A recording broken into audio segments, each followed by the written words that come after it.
There's a personal challenge that I've been obsessed with this year. It's the last 9% of personal growth. And I say it this way because I feel like, and I can see that I've gotten my life to like this really great place. And I feel very fortunate.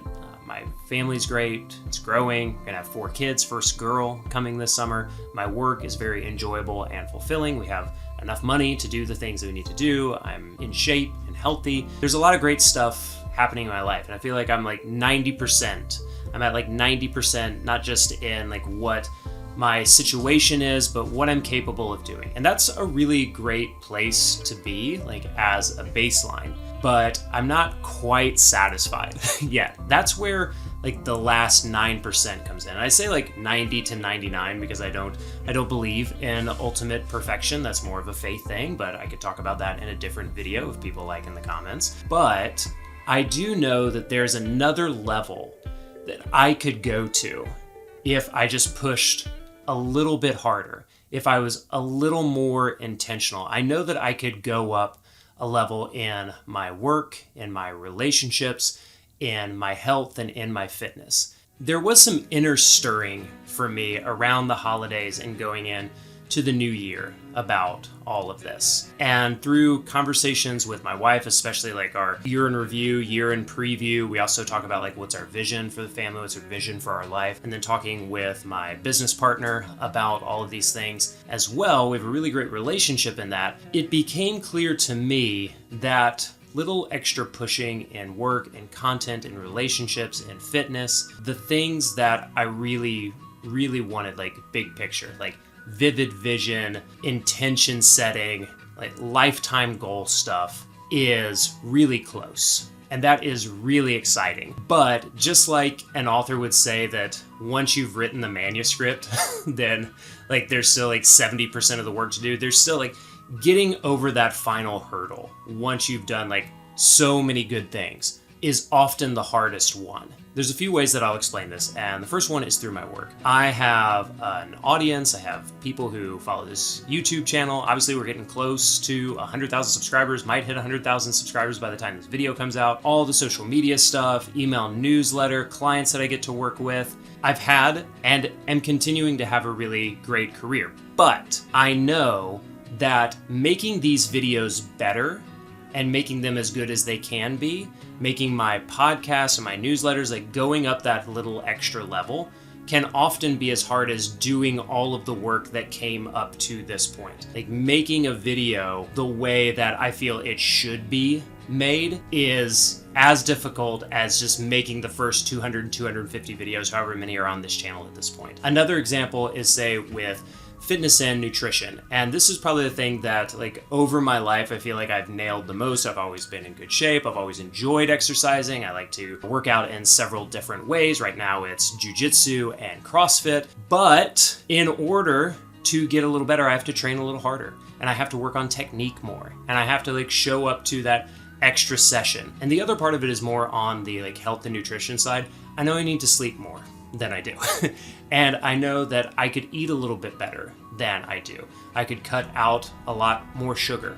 I've already talked about in other videos how I'm cutting out more and more alcohol. I don't really drink that much alcohol anymore, but I could drink almost no alcohol. And that would be, again, going from that like 90%. I drink less than 90% of people, but can I drink less than 99% of people? Can I have less sugar than 99% of people? Saying to train harder than 99% of people, that's just not a life situation that I'm in right now with the little kids. But you see where I'm going with this. Like, I have gotten myself to a point where I've done so many good things, lots of great things, and this challenge to get to 99%, I don't know if it's achievable, but I'm in a place and I have an energy around work and life and fitness and relationships and family where I want to push. I want to push a little bit harder, at least for a few months. And I say that for a few months because little baby girl is going to be here in the summer. But this is something that for the next like 100 days, I'm really interested in seeing like, hey, how much further can I crank this up? How much more disciplined can I be in pursuit of things that are even better than they are right now, to see what that's like in life, in work, in family. Break. So it looks much warmer over here because the sun is no longer behind a cloud. And even though natural light is lovely, this is what happens when you use a lot of natural light in a video. Hey, real quick, I have a question for you as you're watching this about like getting that last 9%. Is if you're a dad watching this and this resonates with you and you're like, I'm trying to get that last 9%, or maybe you're trying to get to 90%, but you're trying to make life better for yourself and for your family, then I encourage you to check out Fatherfire. It's a free online community that you can join and be a part of dads having conversations like this. Or talking about like, hey, what books have you liked the most? What business advice do you have for this? What's a memorable thing that everyone should do with their kids? What do you do? Like, what are some date night ideas for my wife? Or even more deeply, how do I stay connected and in tune with my wife when kids are here? And they're going to be here. So how do we keep our relationship strong?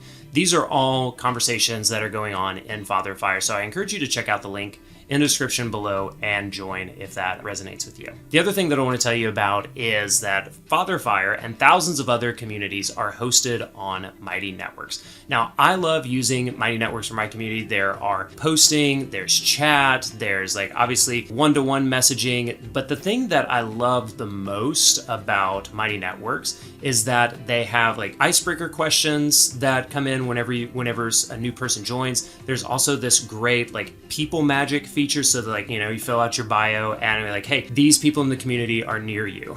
Maybe you could meet up with them if you want, or at least message them. Or it's like other people in the community are doing this type of work, or they have kids, in our example, they have kids these ages. You'll probably have some overlapping connections with them. That's something that I love, because what has been tough about community in the past is like just making those connections with people right away. And what Mighty Networks does, and through People Magic, is that they kind of like make that happen for you once you sign up. The other thing that I really love, and this is just like selfish for me as a like community leader, is that they have like auto engagement turned on. So they learn about what your community, like what the big purpose is, and what are some of the like key things that you're trying to learn. And they'll come up with like questions and polls that they can post for you, or they'll just like give you as examples, like, hey, you could ask this question. Because one of the things that was toughest for me about leading communities in the past, when I had tried a couple of years ago, is like, what am I going to post for people today? And Mighty Networks really helps with that. And so like the two things that people can often, like community leaders can find challenging, are connecting members in the community and coming up with consistent content for them. And that's something that Mighty Networks does extremely well. It's something that I love. It's my favorite feature of the tool. So if you want to check out Mighty Networks, there's a link in the description below. I know their founder, Gina Bianchini, really well, and Jane and Marnie and DJ, all the great people at Mighty Networks are there to help you out. I'm a happy customer and would be happy to tell you anything about Mighty, any questions that you have. So just drop them in the comments below. But now let's get back to the video. Here's the difference in how I thought about contentment and ambition before this past year. Throughout my entire like ambitious life, I'd say like since high school, since I was doing sports and then college and then career, I was always ambitious in the pursuit of feeling like I'm not doing enough. And the deep-rooted stuff there probably is that it didn't feel like I was good enough, and I didn't feel like I was trying hard enough. And there's a lot to be said for the positive ramifications of that. When you're always pushing, you're going to go much further than you thought possible. And if I was to say to someone in their 20s, hey, should I push really hard and think that it's never good enough, or should I just be more content? This is still so tough. But I would probably say that in your 20s, it's better to default to ambition and hard driving pursuit because of how far it will get you just through sheer will and determination to prove people wrong, to prove yourself wrong, to see how far you can go. But now that I'm 40, and it's not just because I'm 40, like I was feeling this kind of in my mid-30s also, is when you do that for a really long time, when you always feel like it could be better, I can go further. It doesn't matter what other people are doing. I want to make this the absolute best that it could be. There is a compounding negative effect of that. You start to believe that it's never good enough. and you're not going to be who you want to be. You're always moving the goalposts. Like, I got 10,000 subscribers, great. I made $100,000, great. Where does it stop? For me, knowing that I've got this, life to like, let's say 90% now, there's a contentment there that I know, like, I could do this for the rest of my life. Now this is the change.